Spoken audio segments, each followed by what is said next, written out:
वृषभ राशि वाले बंधु, आप सभी का बहुत बहुत स्वागत है, हृदय से अभिनंदन है शिवप्रिया भिंड यूट्यूब चैनल में।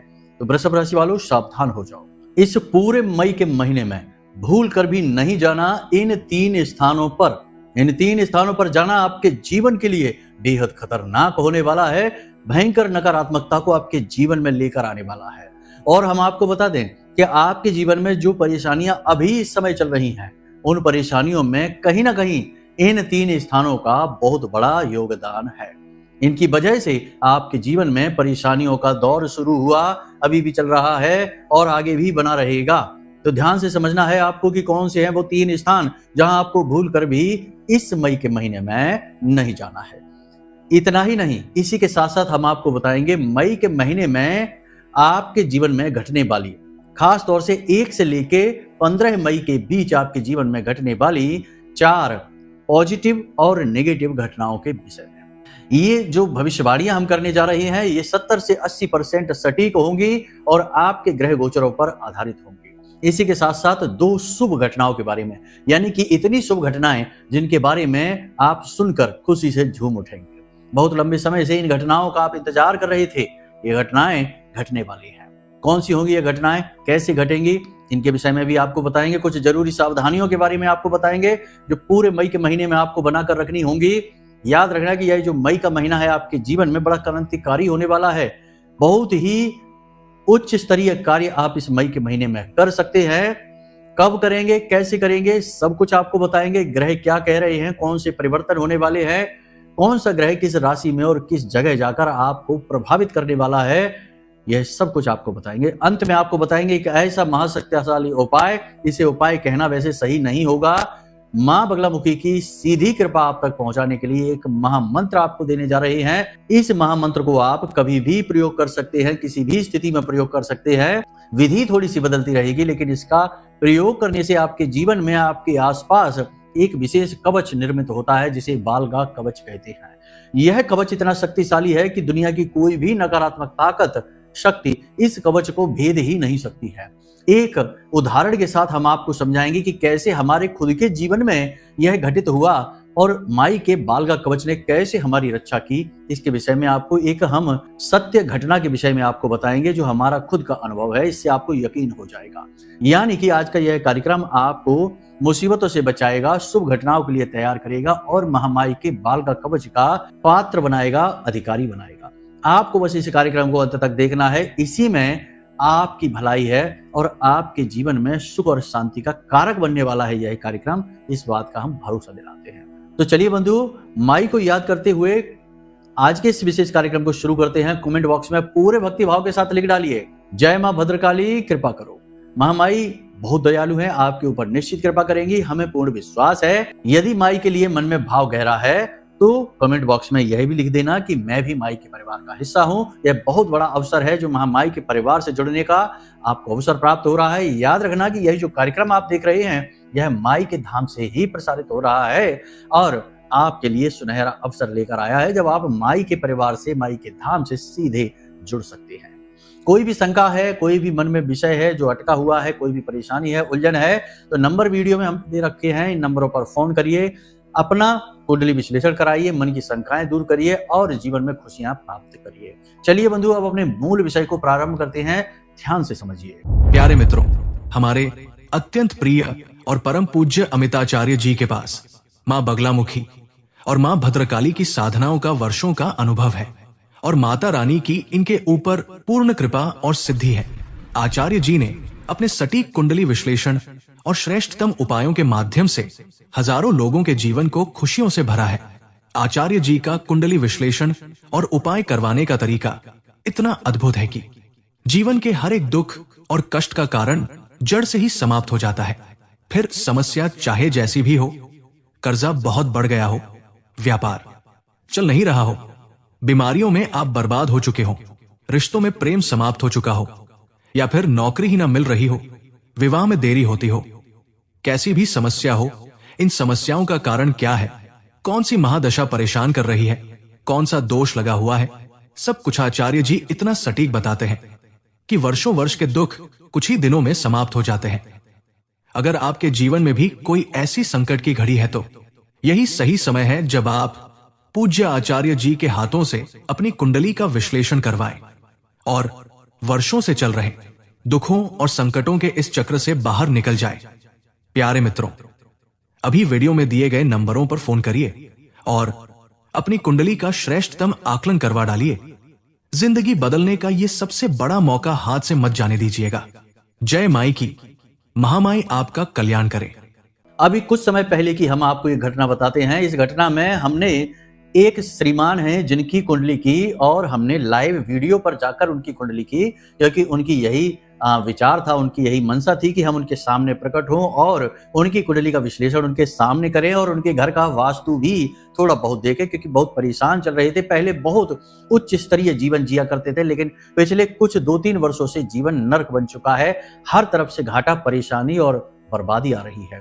तो इसका कारण जानना चाहते थे। तो कुंडली का विश्लेषण तो हमने उनको कर दिया और समाधान भी उनको पकड़ा दिए, लेकिन हमने उनके घर का जब दौरा किया, यानी कि मोबाइल के वीडियो के माध्यम से, तो उनके घर में हमने कुछ विसंगतियां देखी। ये आपको भी बताना जरूरी है, क्योंकि आपके घर में भी 100% ये विसंगतियां होंगी ही। तो सबसे पहली चीज जो हमने उनके घर में देखी कि उनके घर में कांटेदार पौधे सजावट के सामान के तौर पर रखे हुए थे। हमने उनसे पूछा कि आपने ये पौधे क्यों रखे हुए हैं, तो बोले ये तो सजावटी सामान है। हमने कहा इसे निकालकर घर से बाहर फेंक दो, ये कोई सजावटी सामान नहीं है, ये आपकी दुर्गति लेकर आ रहा है। कुछ पौधे हमने ऐसे देखे जिन पर पत्तियां ही नहीं थी, केवल लकड़ियां ही लकड़ियां थी, वे भी सजावटी पौधे थे। हमने कहा इन्हें भी हटा दो, ये भी बहुत खतरनाक हैं। देखिए आजकल के इस अधकचरे युग में, फैंसी युग में, जहां फैशन के नाम पर ना जाने क्या क्या हो रहा है, ऐसे में हमारी परंपराओं का, रीति रिवाजों का और धर्म और संस्कृति का तो कोई लिहाज ही नहीं रखा जा रहा है। सारी बातें स्पष्ट तरीके से हमारे अध्यात्म में, हमारे ग्रंथों में लिखी हुई हैं, फिर भी हम ना देखना चाहते हैं, ना समझना चाहते हैं, फिर गलतियां करते हैं और धोखा खा जाते हैं। धीरे धीरे हमने जब उनके घर का दौरा किया तो हमने देखा कि उनके पूजा घर में उनके पुरखों की, यानी पितृ पूर्वजों की 3-4 तस्वीरें लगी हुई हैं, और वे तस्वीरें भगवान की तस्वीरों के ठीक बगल से लगी हुई हैं। तो हमने कहा ये क्या है, ये क्यों लगा रखी है? तो बोले ये तो हमारे पुरखे पूर्वज हैं, तो इनका भी सम्मान करते हैं, इनको भी पूज देते हैं, पितृ देवता हैं। हमने कहा ठीक, बहुत अच्छी बात है, तभी बर्बाद हो गए हो आप, क्योंकि पितृ देवता आपके लिए हैं, आपके पितृ आपके लिए देवता हैं, लेकिन आपके पितृ क्या आपके पड़ोसियों के लिए भी देवता हैं? उनके लिए तो वो प्रेत हैं। कहने का मतलब यह है कि जब कोई व्यक्ति संसार से चला जाता है तो वह प्रेत होता है। पितृ जो होंगे वो तो पितृलोक में चले गए, लेकिन आपने उनका यहाँ पर देवताओं के साथ बिठाकर जो अपमान कर दिया, उसकी वजह से भी यही वापस आकर प्रेत बनकर भटक रहे हैं और फिर सपने दिखाई देते हैं। उनका कहना भी यही था कि हमें सपने में अपने घर के जो सदस्य हैं, जो संसार से जा चुके हैं, वो दिखाई देते हैं, तो फिर वो यहाँ भटक रहे हैं। उनको भी मुक्ति में बाधक का कार्य आप कर रहे हैं, अपमान करके। पितृ देवता है, ये बात सही है, लेकिन भगवान के साथ पूजनीय नहीं है, ये बात निश्चित है। तो आपके घर में भी यदि आपने पूजा घर में भगवान के बगल से, भगवान के साथ पितृ देवताओं को लगा रखा है, तस्वीरें लगा रखी हैं, उन्हें हटा दीजिए इसी वक्त। हमने भी हटवा दी उनकी तस्वीरें। फिर घर की दक्षिणी दिशा में, यानी दक्षिणी दिशा मृत्यु की दिशा है, पितरों की भी दिशा मानी जाती है, तो घर की दक्षिणी दिशा में उन तस्वीरों को हमने एक अलमारी में अंदर रखवा दिया, और वह अलमारी लकड़ी की थी, और यही सही विधान होता है। लकड़ी की फोटो फ्रेम करानी चाहिए, लकड़ी की ही अलमारी में अंदर रखवानी चाहिए। ऊपर भी रख सकते हैं, कोई दिक्कत नहीं होगी, लेकिन दक्षिणी दिशा होनी चाहिए, यह निश्चित है। तो पहली चीज तो ये हो गई। दूसरा कि भगवान की अलमारी में भगवान की जहां तस्वीरें लगी वहां तो ठीक, लेकिन उनसे ऊपर अपने गुरु की तस्वीर लगा रखी है। तो गुरु की तस्वीर लगाई तो हमने पूछा ये क्या है, तो इनको क्यों ऊपर लगा रखा है? तो बोले ये तो हमारे गुरुजी हैं। हमने कहा गुरु ठीक है, अच्छी बात है, लेकिन है तो वो मानव ही, मानव देह में ही तो इस संसार में विचरण करते थे। तो बोले वो तो शिव के अवतार माने जाते हैं। हमने कहा शिव के अवतार होंगे, लेकिन शिव तो नहीं। कहने का मतलब यह है कि लोग कैसी कैसी भ्रांतियां पालकर बैठ जाते हैं और हमारे देवी देवताओं का, परम तत्व का ही अपमान कर बैठते हैं। इससे ऐसा नहीं है कि देवता नाराज हो जाएंगे तो आपको श्राप दे देंगे, आपके जीवन को परेशान करेंगे, आपको नरक जीवन देंगे, ऐसा कुछ भी नहीं है। लेकिन इससे आपके जीवन में प्रेतों का आगमन अवश्य होता है, क्योंकि दिव्य शक्तियां फिर नाराज होकर चली जरूर जाती हैं। आपने देखा होगा कि बहुत सारे ऐसे मंदिर हैं हमारे देश में, आपके आसपास भी होंगे कुछ मंदिर, जिनमें पहले बहुत पूजा पाठ हुआ करती थी, लेकिन आज उन मंदिरों के पास आप जाइए, उन मंदिरों में अंदर आप जाएंगे तो आपको भय लगेगा। वहां ऐसा लगेगा जैसे भूत वासा हो गया है, प्रेतों का वास हो चुका है।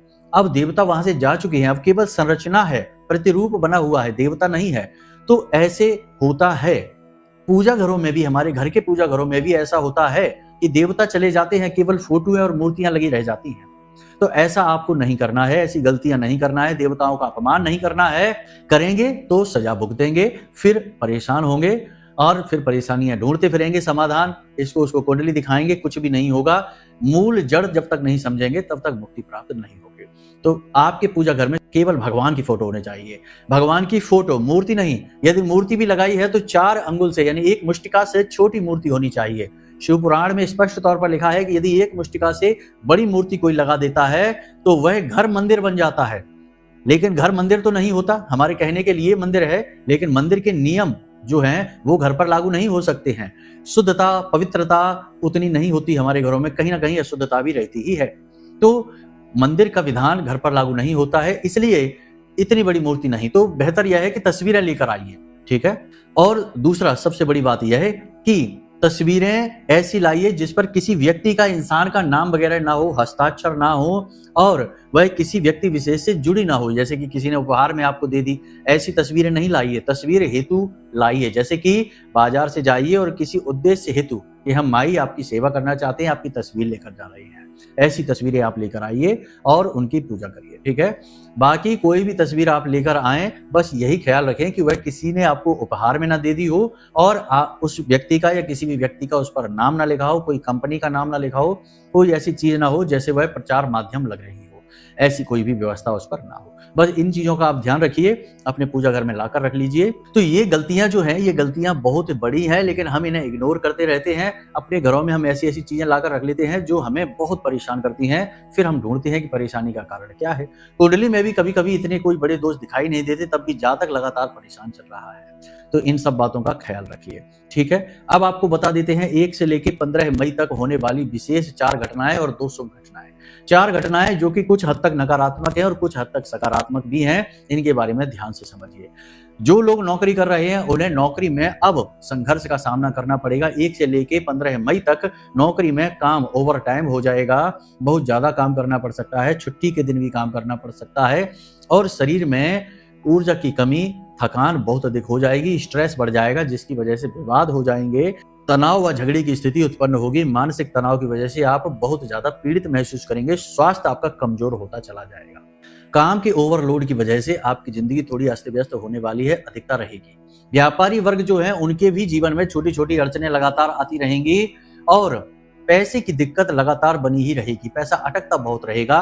कोई उधार सामान ले लेगा तो पैसा ही नहीं देगा और पैसे भी किसी को यदि आपने उधार दे दिए तो उन्हें भी वापस लेने में बड़ी भारी समस्या आपको महसूस होगी। तो कहने का मतलब यह है कि यह व्यापारियों के लिए और नौकरी करने वालों के लिए कठिन समय है, लेकिन इसका लाभ भी मिलेगा। कहने का मतलब यह है कि आज आप मेहनत कर रहे हैं, आने वाले समय में यानी 18 मई के बाद आपको इसका लाभ मिलना शुरू हो जाएगा नौकरी करने वालों के लिए। और 7 जून के बाद सर्वोत्तम लाभ आपको प्राप्त होंगे जब मंगल नीच राशि से यानी कर्क राशि से बाहर निकल जाएंगे, ठीक है। तो यहां तक आपने समझ लिया। तो आज का परिश्रम कल बहुत अच्छा फल देने वाला होगा, इसलिए हताश निराश नहीं होना है। मेहनत तो करनी ही पड़ती है और जो जितना तपेगा वह उतना ही ज्यादा खिलेगा, इस बात को याद रखना है। अब दूसरी घटना, 1 से लेकर 15 मई के बीच आपकी किसी एक ऐसे व्यक्ति से मुलाकात होने वाली है जो आपके गुरु का कार्य करेगा, मार्गदर्शक का कार्य करेगा, पथ प्रदर्शक का कार्य करेगा, आपको मुसीबत परेशानियों से बाहर निकलने में आपकी मदद करेगा और सबसे बड़ी बात कि आपका मार्गदर्शन करेगा। कोई एक ऐसा व्यक्ति होगा जो आपको ना केवल आध्यात्मिक बनाएगा, आपको ज्ञान की ओर लेकर जाएगा, धर्म की ओर लेकर जाएगा, बल्कि आपके जीवन की मुसीबतों में, परेशानियों में आपकी मदद करने वाला है। कह सकते हैं कि ईश्वर का भेजा हुआ दूत आपके जीवन में आने वाला है। तीसरी घटना यह होगी कि आप अब आत्म मंथन करने वाले हैं, बहुत गहराई से, बहुत ही बुद्धिमानी के साथ, और अपने जीवन में चल रही उथल पुथल का समाधान खुद अपने प्रयासों से, अपने बौद्धिक बल से ढूंढने की कोशिश करने वाले हैं। आपके जो अपने हैं, जो बहुत ही खास हैं, ऐसे लोगों से आप सलाह मशवरा भी करेंगे। सलाह मशवरा लेते समय हम आपको फिर से यही एडवाइस करेंगे कि आप किसी ऐसे व्यक्ति से अपने दिल के राज ना खोलने लग जाएं जो कि दोहरे चेहरे वाला है, यानी कि नकाब लगाकर रखता है। तो थोड़ा बुद्धिमानी के साथ हैंडल करें। आपके शत्रु अपनों में ही छिपे हुए हैं, आपके कार्यस्थल पर ही आपके छिपे हुए शत्रु हैं, आपके घर में ही आपके छिपे हुए शत्रु हैं। ऊपर ऊपर से मुस्कुराते रहते हैं, आपको धोखा, आपको भ्रमित करने की कोशिश करते हैं और पीठ के पीछे आपको नीचे गिराने की पूरी ताकत लगाते हैं। ऐसे लोगों से आपको बचकर रहना होगा, ठीक है। एक और खास बात आपको बता दें कि 1 से लेकर 15 मई के बीच आपको बॉडी में यानी शरीर के किसी विशेष भाग में, खास तौर से जोड़ों में, हड्डियों में किसी प्रकार का दर्द रह सकता है, चोट भी लग सकती है, खिंचाव हो सकता है, यानी कि शरीर के किसी एक भाग में तेज दर्द का एहसास रहेगा, कुछ दिनों तक लगातार रहेगा और फिर अपने आप धीमा होता चला जाएगा और ठीक भी हो जाएगा।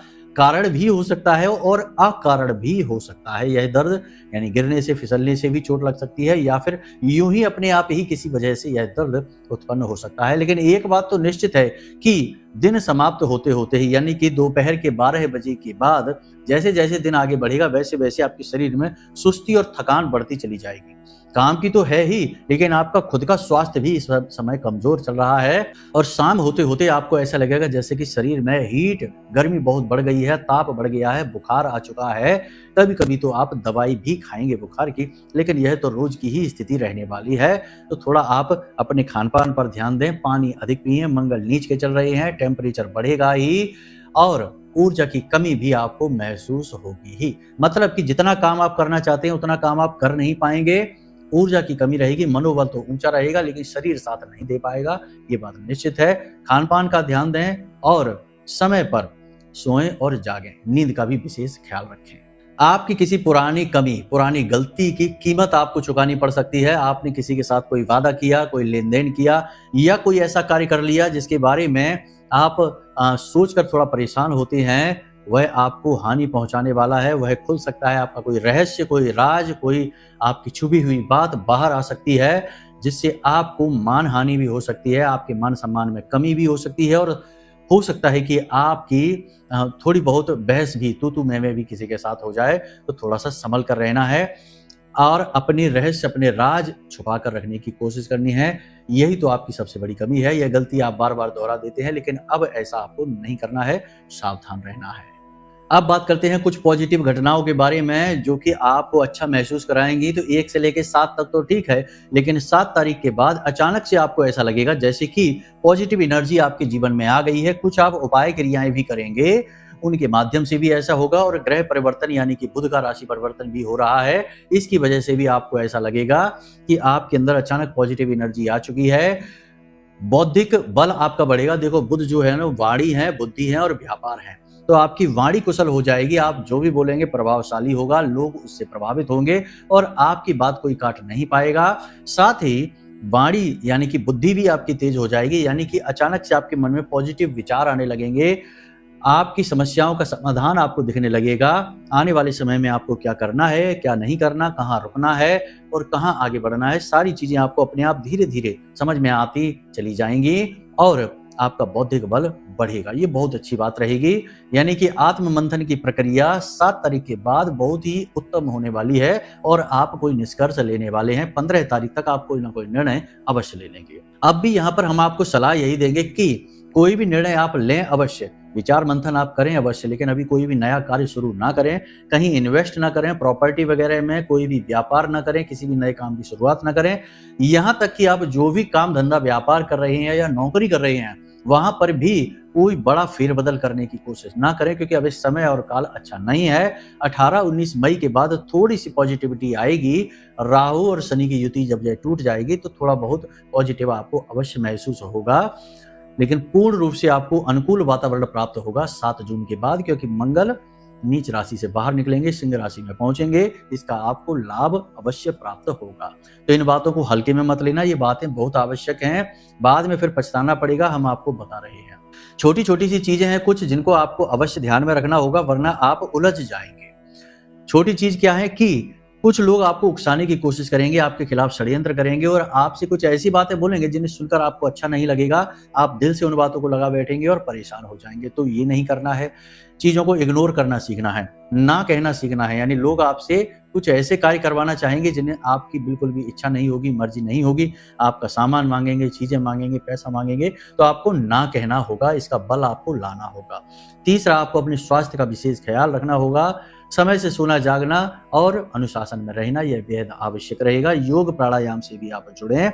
इसी के साथ साथ चौथा, आपको अपने जीवन का जो नियंत्रण है वह स्वयं अपने हाथों में लेना होगा। सलाह मशवरा ज्यादा लोगों से नहीं करनी है, जितना हो सके उतना खुद विचार करिए, खुद अपने ऊपर विश्वास बढ़ाइए, आत्मविश्वास बढ़ाइए और धार्मिक प्रवृत्ति को अपने जीवन में और बढ़ाइए। ठीक है, इन कार्यों को आपको करना है। अब बताएंगे आपको हम 3 स्थानों के बारे में जहां आपको भूल कर भी नहीं जाना है, गए तो बर्बादी निश्चित है।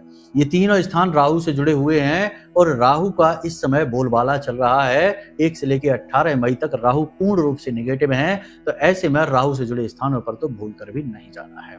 कौन से हैं वो स्थान? सबसे पहला स्थान जहां पर किसी का अपमान हो रहा है, गाली गलौज हो रही है, गप्पें लंबी चौड़ी हाँकी जा रही हैं, लंपटबाजी हो रही है और किसी का अपमान हो रहा है और बड़े बुजुर्गों का और धर्म का और भगवान का उपहास किया जा रहा है, ऐसे स्थानों पर आपको भूल कर भी नहीं जाना है। ये स्थान नरक का द्वार है। यहाँ जाते ही राहु पूर्ण रूप से एक्टिव हो जाएगा और नेगेटिव तरीके से एक्टिव होगा, जो आप पर बहुत गहरा प्रभाव डालेगा, क्योंकि आप एक संवेदनशील इंसान हैं और संवेदनशील इंसान ही पहला टारगेट होते हैं, लक्ष्य होते हैं ऐसे क्रूर ग्रहों का, तो आपको इनसे बचकर रहना है। ठीक है।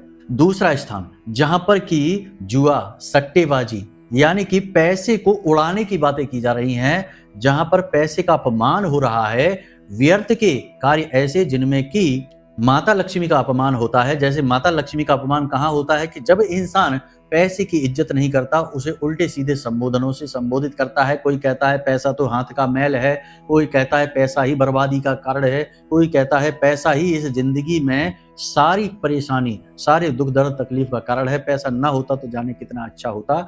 और या फिर जहां पर सट्टेबाजी का काम हो रहा है, जुआ खेला जा रहा है, ये सब जगह ये सब बातें माता लक्ष्मी को अच्छी नहीं लगती हैं। माई का अपमान होता है और ऐसे स्थानों पर आपको ना तो रुकना है और ना ही जाना है। अगर आप ऐसी जगह फंस जाते हैं, लोग ऐसी बातें कर रही हैं, तो आपको उठकर वहां से चल देना है। ठीक है।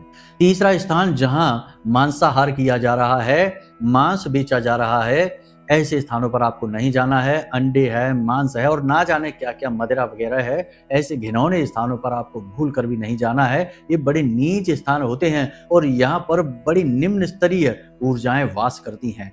अक्सर आप देखना कि कोई शुद्ध व्यक्ति, बहुत ही अच्छे विचारों वाला व्यक्ति यदि कहीं ऐसी जगह पहुंच जाए जहां शराब लगातार पी जाती है, जैसे शराब खाने वगैरह होते हैं, वहां पर जाकर उसका दम घुटने लगता है, वह घबरा कर वहां से भागता है। जो शुद्ध आध्यात्मिक व्यक्ति होगा, साधना करने वाला व्यक्ति होगा, वह ऐसे स्थानों पर रुक ही नहीं पाएगा, क्योंकि वहां की जो नेगेटिव एनर्जी है वह उससे सहन नहीं हो पाएगी।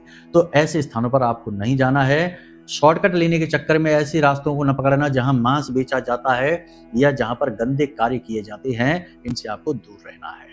तो बस इन 3 जगहों के बारे में, वैसे तो और भी बहुत सारी चीजें हैं। सोशल मीडिया पर बार बार अपने फोटो अपलोड नहीं करना, अपने परिवार की फोटो नहीं, थोड़ी बहुत भी दिखावेबाजी नहीं, और भीड़ भाड़ भरे इलाकों में भी नहीं आपको जाना है। ये सारी जगहें राहु से संबंधित होती हैं और आपके राहु को निगेटिव तरीके से एक्टिवेट कर देती हैं। इससे आप परेशान होने लगते हैं, आपको मानसिक पीड़ाएं अधिक होती हैं। तो ये सारी बातें हमने आपको बता दी हैं आपके समय और काल से संबंधित। अब हम आपको बताने जा रहे हैं उस महामंत्र के बारे में जो हमने शुरू में बोला था। महामाई मां बगलामुखी का विशेष बाल का कवच आपके ऊपर यह स्थापित कर देगा। लेकिन यह इतना आसान नहीं है। ये सुनने में आसान लग सकता है, लेकिन है बहुत ही कठिन। साधनाओं के बाद ये कवच प्राप्त होते हैं और ये रक्षा माई की प्राप्त होती है। लेकिन हम आपको समझा देते हैं। सबसे पहले आपको एक हल्दी की माला लेकर आनी है। हल्दी की माला जो हमने यह धारण कर रखी है, यह हल्दी की ही माला है। बाजार से हल्दी की माला लेकर आइए और इसे सरसों के तेल में डुबाकर रख दीजिए। शनिवार के दिन इसे बाहर निकालिए और इसे अच्छी तरीके से साफ कर लीजिए, पोंछ लीजिए। रात्रि के समय इसे अपने गले में धारण करना है, लेकिन उससे पहले आपको महामाई का पूजन करना है। यह माला माई के चरणों में समर्पित करनी है और महामाई का एक विशेष मंत्र है, इस मंत्र का उच्चारण करना है। लेकिन मंत्र उच्चारण से कुछ नहीं होगा, क्योंकि मंत्र एक साधना है और साधना में भूल चूक की गुंजाइश होती है। तो हम आपको एक ऐसा मंत्र दे रहे हैं जो माई से निवेदन करना है कि माई आपकी रक्षा करें और आपके जीवन में सुख धन वैभव को भरें। तो निवेदन मंत्र इसे कहा जाता है। इस मंत्र को आप ध्यान से सुने। मंत्र आपके मोबाइल की स्क्रीन पर भी दिखाई दे रहा है।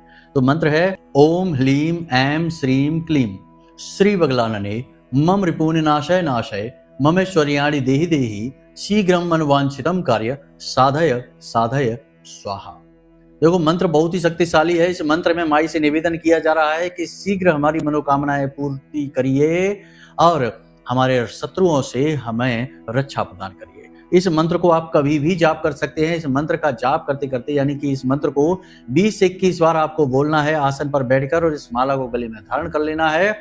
उसके बाद आप जब घर से बाहर निकले तब, जब आपको खाली समय हो तब माई से निवेदन करना है और मन ही मन इस मंत्र का उच्चारण करते रहना है। माई की आपको रक्षा प्राप्त होगी। बाकी हम भी आपको आशीर्वाद देते हैं और महामाई से निवेदन करते हैं कि आपके जीवन में अपना रक्षा कवच लेकर आएं, आपको संरक्षण दें और आपके जीवन से कष्ट को हरें। बाकी यदि आपको विशेष साधनाएं करानी है, विशेष पूजा पाठ में भाग लेना है, शनिवार के सर्व मनोकामना पूर्ति हवन में भाग लेना है, तो उसके लिए आप विशेष जानकारी वीडियो में दिए गए नंबरों से प्राप्त कर सकते हैं। कोई अन्य प्रश्न है या कुंडली का विश्लेषण कराना है, कुछ विशेष दुख तकलीफ परेशानियां हैं, ग्रहों के बारे में जानना है और सटीक उपाय कुंडली अनुसार जानने हैं, तो उसके लिए कुंडली विश्लेषण करा सकते हैं। छोटी सी दक्षिणा के साथ हम स्वयं आपकी कुंडली का विश्लेषण करके आपको सटीक उपाय दे देंगे, जिससे आपके जीवन में सुख समृद्धि आएगी और बाधाएं समाप्त होगी। तो चलिए बंधु, आज के इस कार्यक्रम को यही विराम देते हैं। हमेशा हंसते रहिए, मुस्कुराते रहिए, सकारात्मक रहिए और महामाई पर अपनी आस्था और विश्वास बनाकर रखिए, क्योंकि आपका उद्धार तो वहीं से होना है। तो प्रेम से बोलिए जय माई की। महामाई आपका कल्याण करें। धन्यवाद। हमारे प्रिय और परम पूज्य आचार्य जी ने अपनी साधनाओं के अनुभवों पर आधारित शक्तिशाली उपाय और क्रियाओं के माध्यम से हजारों लोगों के जीवन को पूरी तरह से बदला है। आचार्य जी के द्वारा बताया गया हर एक उपाय इतना सटीक और कारगर होता है कि जो भी इसे पूरे भाव के साथ कर लेता है, उसे साक्षात महामाई की कृपा और आशीर्वाद प्राप्त हो जाती है। इसलिए निसंकोच इन उपायों को पूरे भाव के साथ करिए, आपका कल्याण होगा। जय माई की।